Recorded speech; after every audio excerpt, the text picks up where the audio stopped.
Welcome back, everyone, to MXI Monday. This is episode number 2. I'm Unc. I'm Sweets. And this is where we give our thoughts, our insights, a question that people may have asked us throughout the week, or something that you all want us to talk about. Like we did last week, I'll start out with my word of the day, then Sweets will give her definition, and then I'll give you all the definition. My word of the week is aggrandize. Sweets, what's your definition?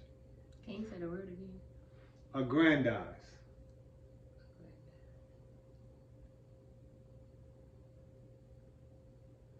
Oh, when you see a girl with a big booty, she got a grand ass. That's not the definition of what it is. The definition. Like at some point I'm gonna have to be right. Is a verb. Mm.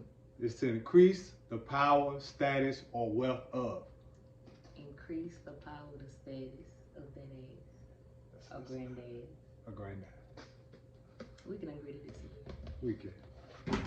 So, without any further ado, we'll get into our episode this week. Just like we did last week, I'll have my wife start off, and then we'll go from there.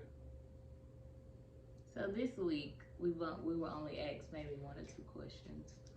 The first question was, what is something that we would never do had we not met each other or got together?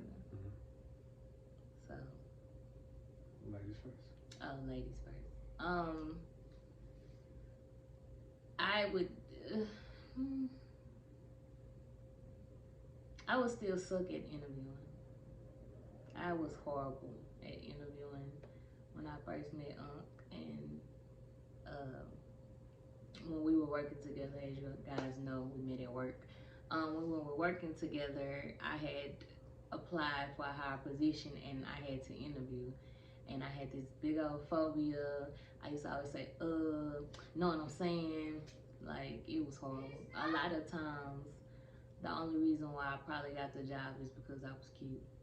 Because nothing came out my mouth made sense. So, thank Wilma Sue and Ricky for jeans.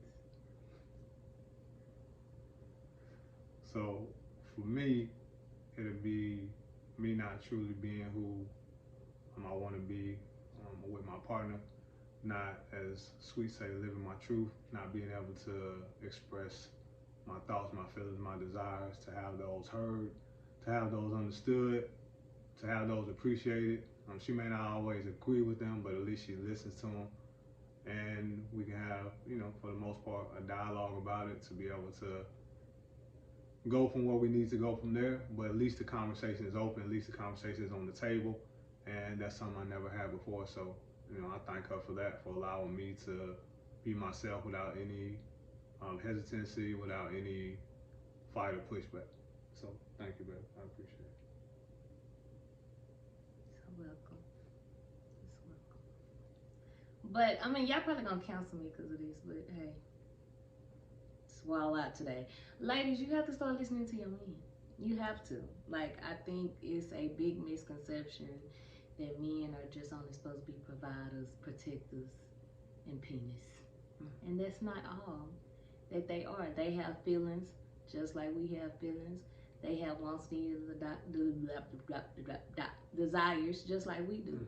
And because we have been told our whole life, men ain't this and that, I think we kind of get away from the actual being a partner to a man, let alone all of that. So that is why I more so have tried to always be that safe space for my husband, because he deals with enough. Just being a black man in America, that's enough. So to have to deal with all that, work, kids, they deal with the same thing we deal with. And I know that women don't take that into consideration a lot of times. Now, I'm not saying for the men that don't do nothing, the sorry ones. We're not talking about them. We're not talking about little John and them. We talking about grown men that handle their business. And a lot of times, because they are, strong and always, kind of protecting us, we don't understand that sometimes they have weak moments. And sometimes they can feel like they are mishandled or misheard or not valued. So I would always say to speak as much life into your husband and your wife, fellas, as you possibly can, because the world ain't shit, and y'all each have to deal with things. And I hate the way that it's set up that men are only supposed to be strong and they never supposed to have a bad day, and that like that's not cool. So I feel like a lot of relationships kind of aren't successful because it's always the woman, please the woman, take care of the woman, and women kind of forget that it's give and take. So that's why I do that. I appreciate you saying I'm not a PPP loan.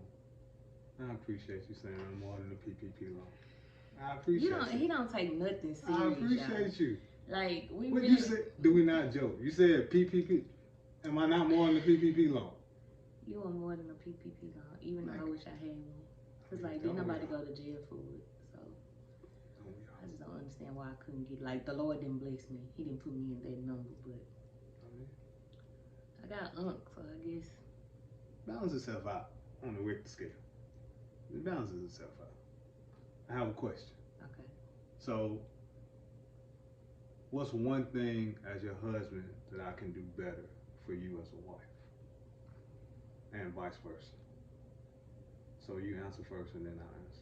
Why I gotta answer first? Because I asked you the question. I asked the first question and I answered first. But I came up with a question in my brain, in my head. The fresh shave that you just gave me, I appreciate it. Thank you very much. You're welcome. You look so handsome. I know, thank you. Even though you're not. So, one thing as my husband that you can do for me. Now I can do better. That you can do better.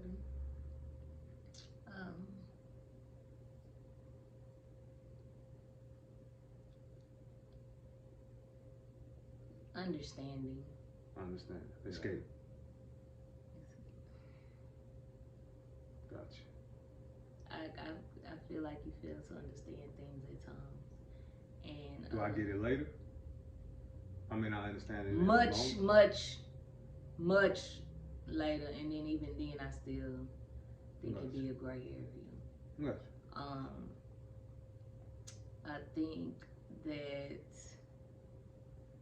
because you are where you are emotionally, because you kind of have been through so much that emotionally, in some aspects, you're checked out. So because you're checked out and certain things don't bother you, then you don't understand why they bother me. Or because you didn't intend to hurt me when you did something, then you don't understand why it hurt me. I think you never kind of, even though we wear the same size and we share shoes, I don't think you ever put yourself in my shoes in certain situations, especially our relationship. So, I mean, I did speak about that on one of the Journey Folks. You did? Yeah, I did speak about that. I did speak about that. Okay. So, that's the only thing. More understanding and more... Well, one at a time. It's just, okay. Understand. For me, and I think you're doing a better job of this, by the way, giving me time and space to be able to process and deal with things. Because when we first got together, it was, if you say something or if we have a conversation about something, like I need time and space to process it, you like right on it right now. Because time waits for no man, not even the good one. You own it right now, and the way I work, I need to have a process and get everything in totality before, because I don't want to make a bad decision. I don't want to say something wrong. I don't want to act out of emotions. So in the beginning of our relationship, like if we have a conversation, I'm like, all right, babe, I need time. Instead of giving me time, like you right there. And I'm just like, I can't process in that manner. So it caused a rift at times early in our relationship. It caused a rift. However, I would give you, kudos, because you have gotten a lot better in that area, allowing me my space, asking me if I need space, and that in turn has helped. When we do have disagreements, I don't say we have arguments, but we do have disagreements. When we have disagreements, to better handle them in a more effective manner, because we can handle it right there, but it's not effective. It's just going to lead to more and more disagreements. So I do thank you for that. I try. Continue. ladies, they slow. That's what it is. They slow. And they process things like a YouTube upload. It might take hours. It might take days. You might be buffering for a while. They slow. And in understanding that they slow, bless your Lord, you just gotta understand they slow. And we definitely process things faster. And me don't mean better. Not better. Okay. I didn't say better. Okay. I said faster. Okay. So yeah, they slow. Like an acorn can hit them in the top of the head. What? They slow. And you can lay it out like a buffet at Golden Corral. You can lay it out for them to see.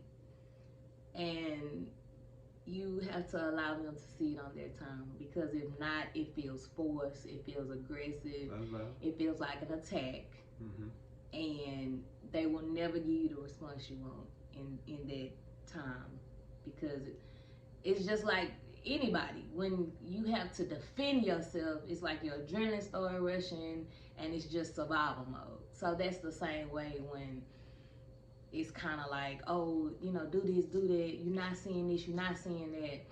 And delivery is everything. My delivery used to be horrible. I mean, it still can be a little tweak.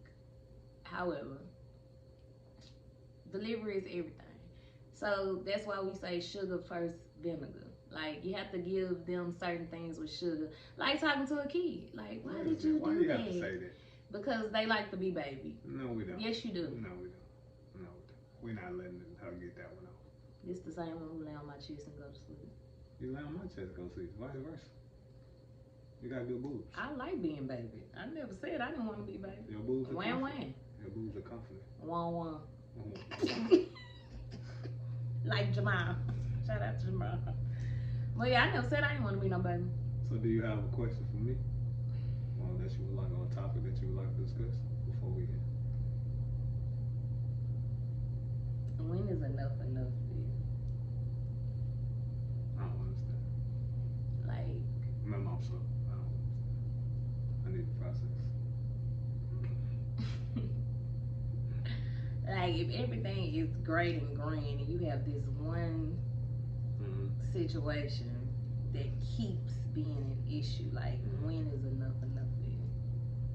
Like, when do you say, okay, stop, pause, it's too much, it's gotten too far? When do you do that? When I recognize that enough's enough and it's gone too far. Yeah, when I recognize that it's enough, or this certain situation is getting out of hand, or certain situation is getting too far, and I may not always come to that in a timely manner, as you said, and sometimes I may not always come to it on my own. Sometimes you may have to point things out.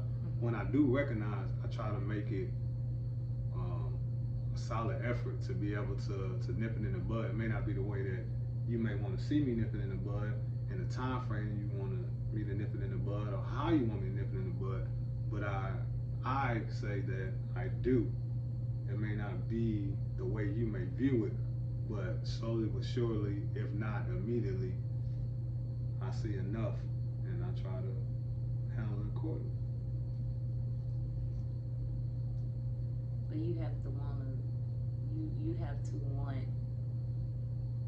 to be open to receiving somebody saying, hey, you might not see this, but this is what I see. And I don't think you at times are ready to be showed things, because I can lay it all out for you and you'll say, well, I don't see it like that. So what's the point of me laying out for you if in your mind you don't see it like that and that's it? Like you just said, like time for me to see it, time for me to recognize what it is, and you not get frustrated in that time frame. That's it. Anything else? Nah, that's it, because we're going to be buffering for 2 hours trying to put this up. Thank you all for joining episode 2 of MXI Mondays. Make sure you send your questions to Sweet on her Instagram, Facebook, Snapchat. What else you got? We got TikTok now. And TikTok. Make sure you send everything on there. We greatly appreciate you all watching. Thank you. Thank you.